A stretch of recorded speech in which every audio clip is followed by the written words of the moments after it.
When Nev came home from the study hall at the nearby university at 9:15, about to call out, "Honey, I'm home," she heard the savage pounding of a headboard against a wall and saw a mist of plaster dust falling away from the crown molding by Megan's room.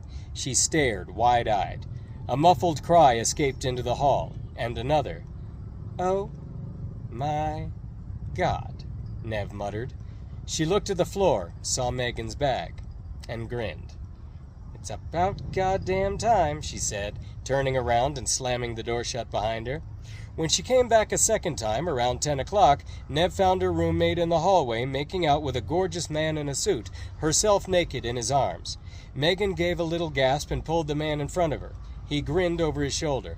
"You must be Nev," he said. "I've heard a lot about you." She feigned stern disapproval. "Look here, mister, you may think you're hot shit, but that right there is my homegirl. You hurt her, or even make her think you've hurt her, and I'll make you wish you've never been born. You hear me?" "Yes'm," he answered, pretending to take her seriously. "Now, I'm going to close my eyes for 10 seconds. If she's not dressed and you're not gone, you can guess what I'm going to do." She folded her arms under her ample breasts.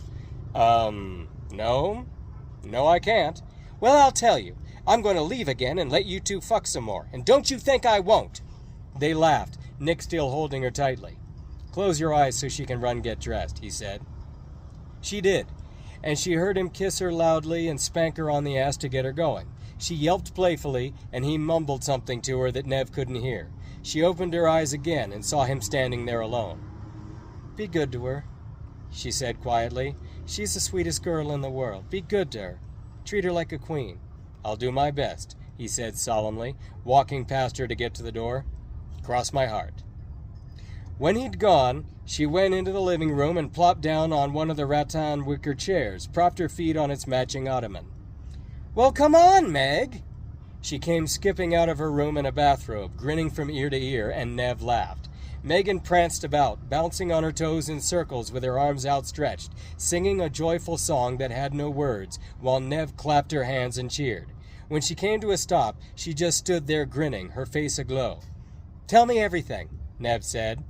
Meg sat down on the floor and folded one leg, tucking that foot underneath her, and told her. Everything. The next morning was the most beautiful day Megan had ever woken up to see. The coffee she had for breakfast tasted better, the sun shone brighter, and the glow of her skin and her radiant smile made every man who passed by on her way to work stop and look again. Big Beat Records came to life when she swept in through the door, her mood coming off of her somehow like perfume, and the two bosses and early bird customers all brightened up. "Morning!" she called, and they all looked up to see her contagious smile and succumbed to it. "Meg," Phil said, waving. "Why the long face?" She grinned, dropped her bag on the stool behind the counter. "You started wearing blush?" Emmy asked. "No, why? You look..." "Oh." She understood and was happy for her. "I'm feeling ambitious today. Do you want all the albums in the store reorganized alphabetically or by color?" "You ever think of switching to decaf?" Phil asked. At 10 o'clock, they found themselves very busy, and at the peak of it, there came an interruption. A delivery man came in with a clipboard and asked if there was a Megan around. Emmy was running the cash register, which she insisted on calling a till, and called out to Megan, who was explaining the finer points of Mojo Nixon and Skid Roper to a couple of acid heads. "Excuse me," she chirped at them, and hurried with a bounce in her step to the front. Emmy gestured to the delivery man, who smiled. "Can you sign here, please?" "What for?" "Flowers." Her mouth fell open, as girls do, and she emitted that mewling sound girls make that cannot be described or duplicated. "For me?" "Yes, ma'am. Miss." "Where are they?" "They're in the van. I'll be back with them after you sign."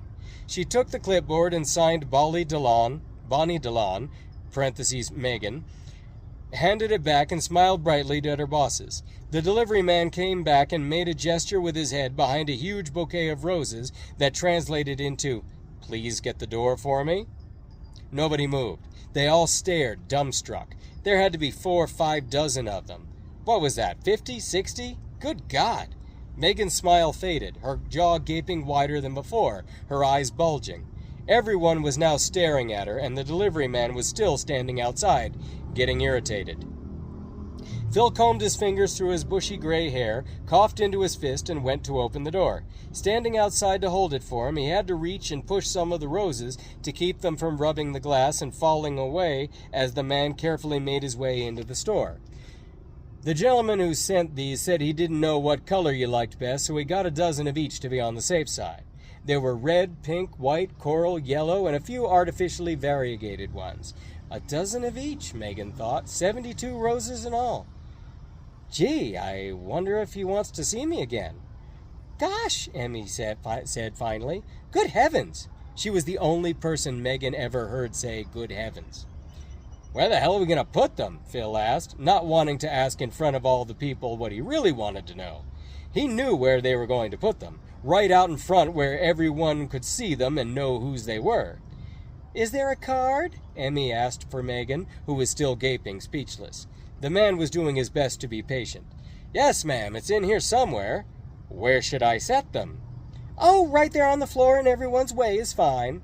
No, Phil said. How about over here in the window? He pointed at an empty spot on the display shelf, under the drum set painted on the glass. The delivery man carried his burden over, half expecting them to change their minds and say, No, better yet, how about way over here in the back, right past all this shit for you to trip over? But they didn't. He set the huge display down, assured himself that it was a safe spot, and tipped the bill of his baseball cap, cowboy-like, at Megan as he left. Phil found the card near the base and handed it to his sole employee, who was trying to pick up exactly what all the murmurers were saying around her. She took the tiny envelope and pulled the card out of it, trying to hold her hand steady. I must see you again, it read. You have revived something in me I thought long dead. Oh, how poetic. I have to catch a plane to Austin this evening for a long, boring convention, and am to be gone for 3 days. May I miss that flight and be with you instead? You'll find me at the Heathers. Ask for Mr. Coniglio at the desk. Please come. Nick. She clasped the note to her breast, and the murmurers kept on murmuring. She only had a few dresses, and none of them seemed suitable, so Neb went through her closet and found a lovely décolletage peach moiré goddess gown she'd grown out of. They sat down together and talked hair and makeup, and came up with the right shades and a way for Megan to wear her hair pinned up with tortoiseshell combs, a few strategically chosen strands hanging loose in front of her face. When she was finally ready, Neb looked at her and beamed. Her feet were encased in borrowed heels that gave her an extra 3 inches and would bring her to eye level with Nick Coniglio. She wore costume jewelry, Kerbic zirconia set in silver, to flash at her throat and wrist and ears, and she was radiant. Nev wished that her roommate was going somewhere to be seen by many, because people just had to know how beautiful Megan DeLon could be. She took more than a few fashion show snapshots of the Laughing Vixen to be recorded for posterity. At 8:15, record time considering she'd gotten off work at 5, she got in her blue Toyota and drove over to the Gandhi Bridge to the Heather Lee in St. Petersburg. The posh hotel rose a good 20 stories into the evening sky. MacDill Air Force Base wasn't too far away, so the purpling blue was streaked and crosshatched with red and orange contrails that the day's heavy winds had smeared into what looked like palm fronds. On such a beautiful evening, and looking as she did, Megan felt a little silly pulling up before the entrance to have her rinky-dink little car valet parked. But when she strode through the door, a man in a lavender suit with braided golden ropes and tassels held for her, she felt only wonderful. As she was making her way across the lobby, she felt many eyes upon her, but sensed somehow a pair that made her glance to her left, and there was Nick in the entrance to the bar with piano music trickling out from behind him, staring at her with something akin to awe. She smiled, turned, and went to him. He stood with a glass, a brandy snifter hanging from his fingertips clasping the rim, an amber liqueur swirling around the bottom, his other hand reaching to unbutton his suit jacket. His suit was dark blue, almost black, and pinstriped, his purple shirt open at the collar. He turned with her as he had yesterday in the alley, raising his bent arm like a gentleman, and she slipped her own arm into it like a lady. All eyes followed them as they found a table in the darkened lounge, most eyes envying the man. He kissed her cheek and pulled out her chair. She sat, and he excused himself, went to the bar and asked for the arts and lifestyle section of the local newspaper and a bottle of Chianti, as if they had any lying around. We definitely have the wine, sir. Thank you, but I also need the listings of what's happening in town, and I don't mean which cinemas are showing what. Well, sir, we do have a concierge who'd be happy to help you, was the condescending reply. Oh. Yes, I forgot about those wacky concierge types. Well done, Concord. Keep up the good work. Now chop chop with the grape juice, my good man. He rapped the bar with his open hand imperiously, covering up feeling stupid by acting even more stupid, as was his wont. The bartender stared at him for a moment. Nouveau riche, he thought, as if being a bartender in the lobby of a hotel gave him the right to judge. Concord? Sheesh. Nick Caniglio went back to the table where Megan was still smiling, still unexpectedly lovely. He sat and took out his cigarettes, offering her one. She took it, and he pulled a kitchen match out of thin air, again striking it with his thumbnail, being a show-off. It was cute, though, the way he did it, she thought. He scooted his chair closer to hers. I didn't know if you'd come, he said over the piano music. I certainly wasn't expecting this.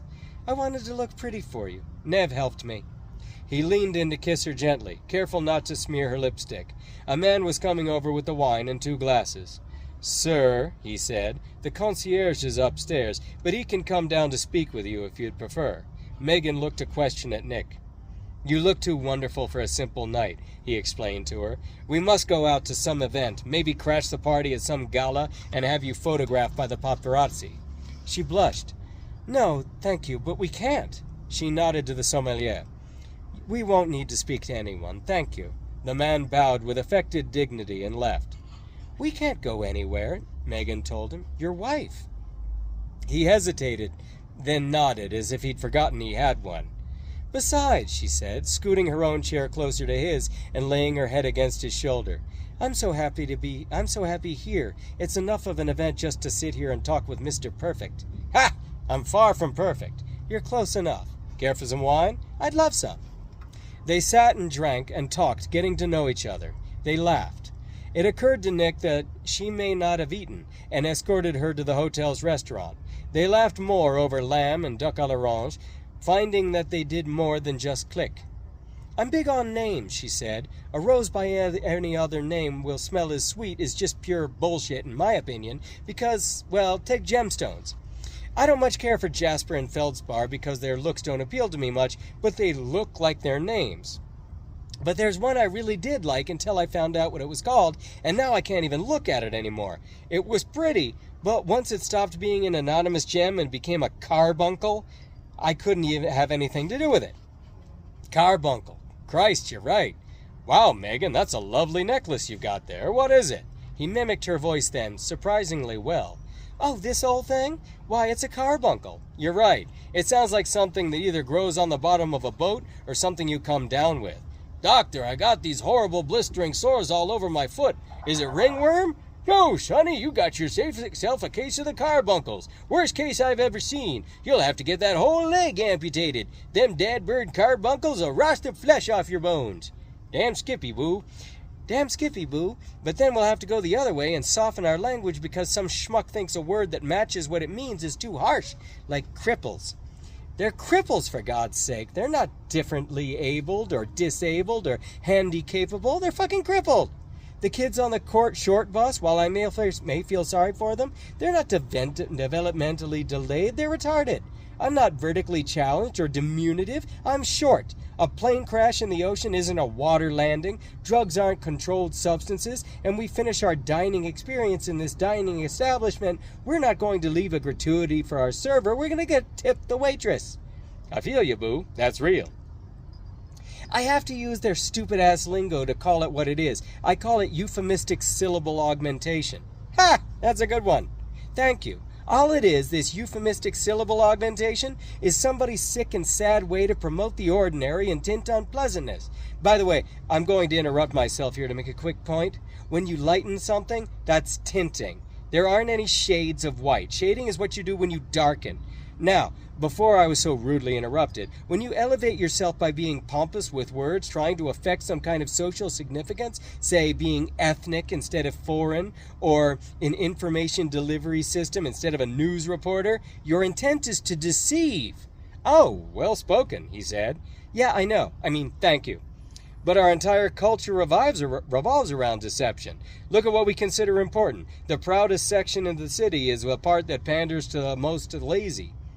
The snazzy clothing stores that sell you what you cannot be active in without destroying, penthouses designed for an easy life where other people do all your chores, entertainments where your imagination atrophies, and cosmetic surgery clinics and salons where we can be beautified, or rather disguised. Facelifts, hair dyes, tummy tucks, nose jobs, breast implants, all this bullshit to defy aging, and on top of it all, cryogenics. Only in this era can you find cities where death is optional. Here's another example, she said. You know forms that have colored carbons attached, and they can be automatically copied in triplicate? Usually they're a yellow and a pink one. Sure, I deal with those things all the time. 27 B-stroke 6s. Well, read the fine print at the bottom where it informs you what color copy goes to whom. White copy is yours, yellow copy is theirs, pink one goes to the records file. That's what it used to be, but now they've added another color, orangey. And it looks like yellow ochre, but they're not going to say it's ochre. They have to go and call it goldenrod. Goldenrod? And even that's not good enough. They have to change yellow to canary to make sure there's no confusion and keep us, I guess, from getting into semantic arguments over what yellow really is. But if they're going to do that, why keep white and pink? I feel gypped with white and pink. I'm thinking of mounting a class action lawsuit for damages caused by the mental anguish of having white and pink remain white and pink. Reductio ad absurdum, this is called, in case you didn't know. I want monetary compensation and a recalling of all quadruplicate forms issued so that they can be reprinted either as white, yellow, pink, and orangey, ochre, whatever, or vanilla, canary, goldenrod, and salmon, or shrimp, or nipple even. Yeah, nipple copy for the records file. Nipple might be extreme, he said. Extreme? There's no such thing anymore. We have extreme everything nowadays. Extreme soft drinks, for Christ's sake. A few of the nearby diners glared at her, and she put her hand over her mouth, ducking her head in turtle-like, wide-eyed and embarrassed. Nick made a gesture that was maybe conciliatory, maybe just acknowledging, but it appeased the offended diners. They went back to their mundane conversations, reciting the same topics they do always, with maybe only subtle variation. Megan went back to meekly eating the crispy skin that was left of her duck, making occasional faces of, whoops, sorry, while she chewed. Nick shrugged. Can I ask you something now? She asked eventually. Honey, we've had our tongues up each other's asses. I think any time for shyness is over. She laughed, going red. Don't ask if you can ask me, just ask. When she finally could, she spoke. Who are you? Who am I? I'm Nick. Well, I already know that, but what do you do? I mean, where have you been? What do you want? Okay. I'm an antiques dealer who forges replicas, half as a business and half as a hobby. I've been to the Bahamas on my honeymoon and nowhere else. And what do I want? Well, it looks like I have everything I can want right now. The only thing I want is for that to last. We'll come to that later.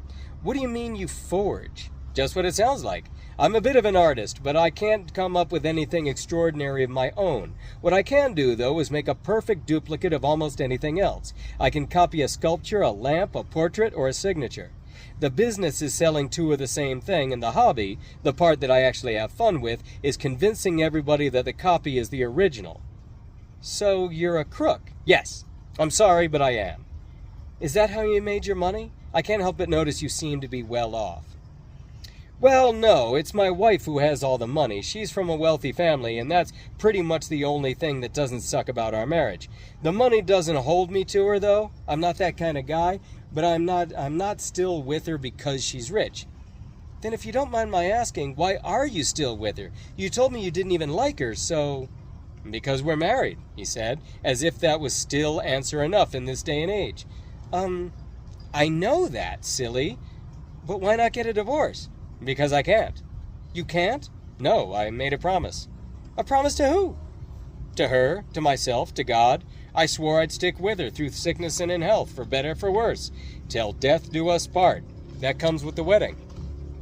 But nobody abides by that anymore. So I've noticed. Nobody keeps their promises. Vows aren't honored unless they're on paper, and even then they can be argued about in a courthouse. So what's the point? Well, the point is, it was a promise, Megan. My promise, just because nobody can keep one anymore, is no reason for mine to be worthless too. But But you're committing adultery with me. She hadn't wanted to say it, but she felt she couldn't not say it. I know, Nick said. I haven't found a way to rationally justify it to myself yet. Yet. Yeah, I know, but let's be realistic. That's exactly what I'm going to do. I can't divorce my wife, and I can't just cheat on her, so I'm stuck. The only thing for me to do is be a hypocrite and try to live with myself. So, what's going to happen with us? She asked quietly. He studied the patterns of sauce on his plate for a long moment, absently dragging the tines of his fork across them, scalloping them in places. Depends, he said. On what? On whether a meteorite falls out of the sky and lands on my wife. Or she gets hit by a car. There was a very uncomfortable silence, broken only by the tinkling of other people's silverware and the low drone of their conversation. Megan and Nick's eyes met and held each other, and she wondered if this was going to turn into one of those softcore porn movies they show late at night, where the two people having an affair hatch a plot to kill the spouse and inherit life insurance. So what did you do when you were younger? She asked brightly, killing the uncomfortable mood. You went to college? He chuckled. Well, I tried that. Didn't work out. Went to Navy boot camp instead.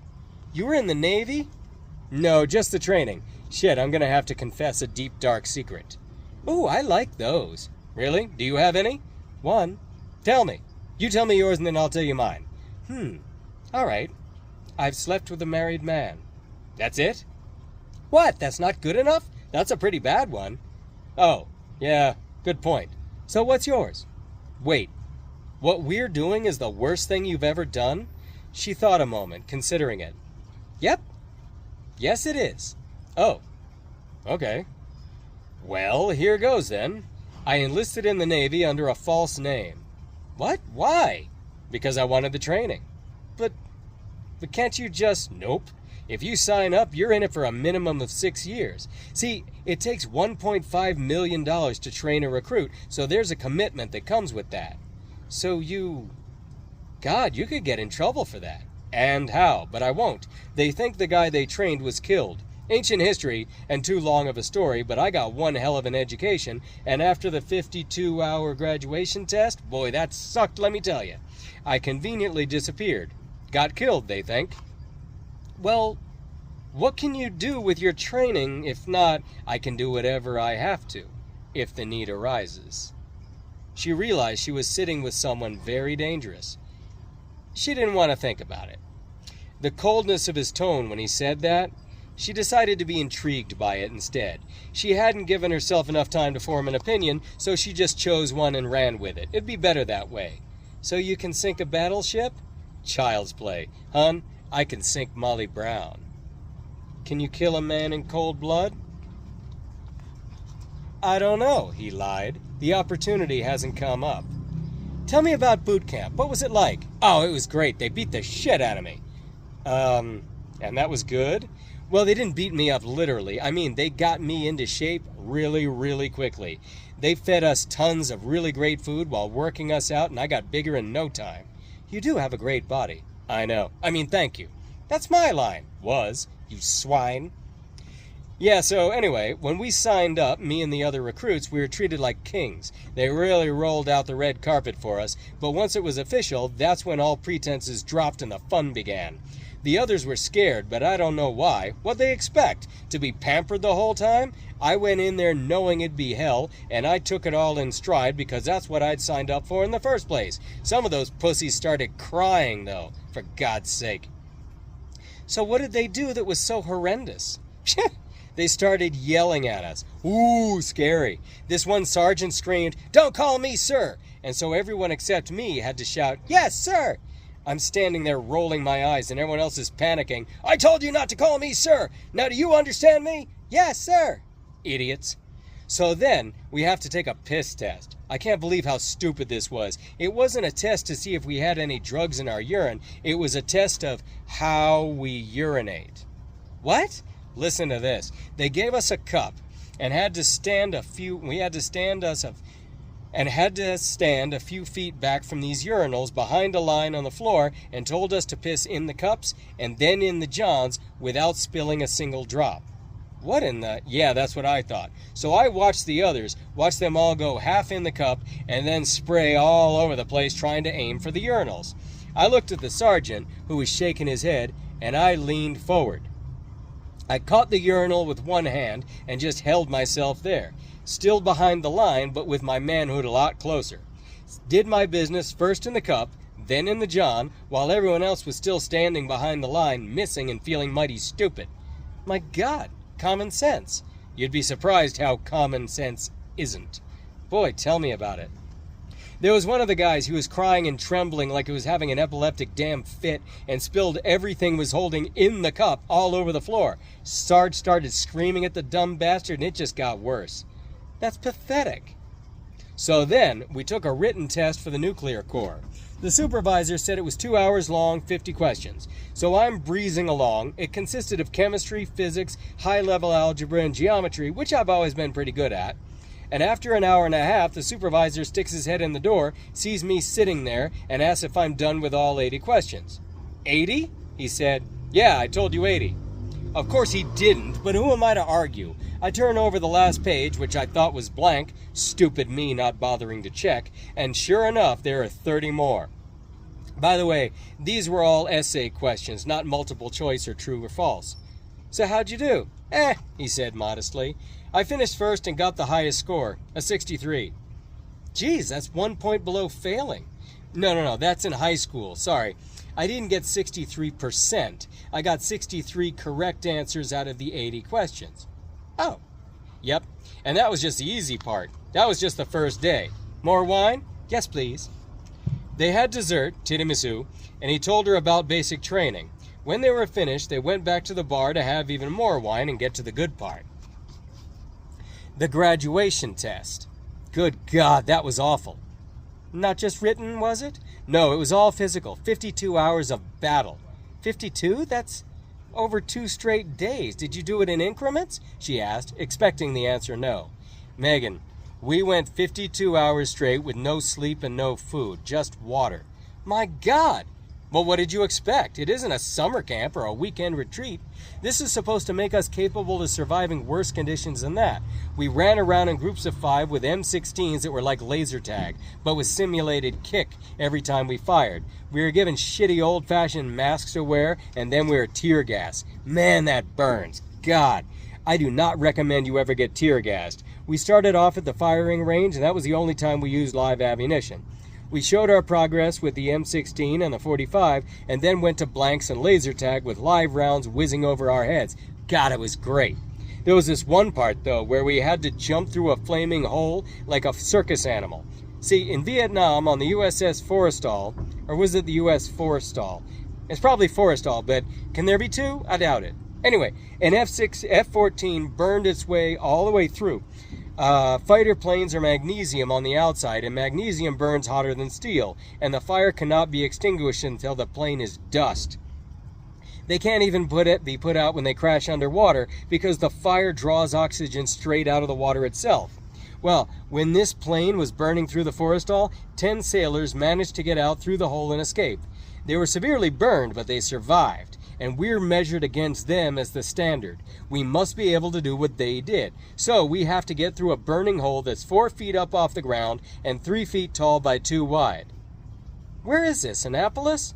No, Great Lakes, just north of Chicago. And you got all that out of basic training, without having to pay for it. You just split when it was over? Sure did. Well, actually, some other guy did. And when it came time for him to put in the 6 years running around the world in a submarine, beating off to his memories of getting laid at his last shore leave, he died in an accident. You faked your death? It wasn't hard, he said modestly. How? Oh, I forget. Maybe I'll tell you someday if I remember. I see. So now you have the goods on me. I've confessed. Fear not, Sir Knight. Thy secret is safe with me. Cross your heart, hope to die. Good. Are you feeling a little tipsy? I am. You? A little. He was staring at her hungrily. And what do you propose we do about it? She asked. Oh, a few options have sprung to mind. Before we go upstairs, can I ask you something? We've been over this, Meg. Or do I have to... I got people behind me, I think. And I don't want to read that part out loud to people about to dine in my establishment, so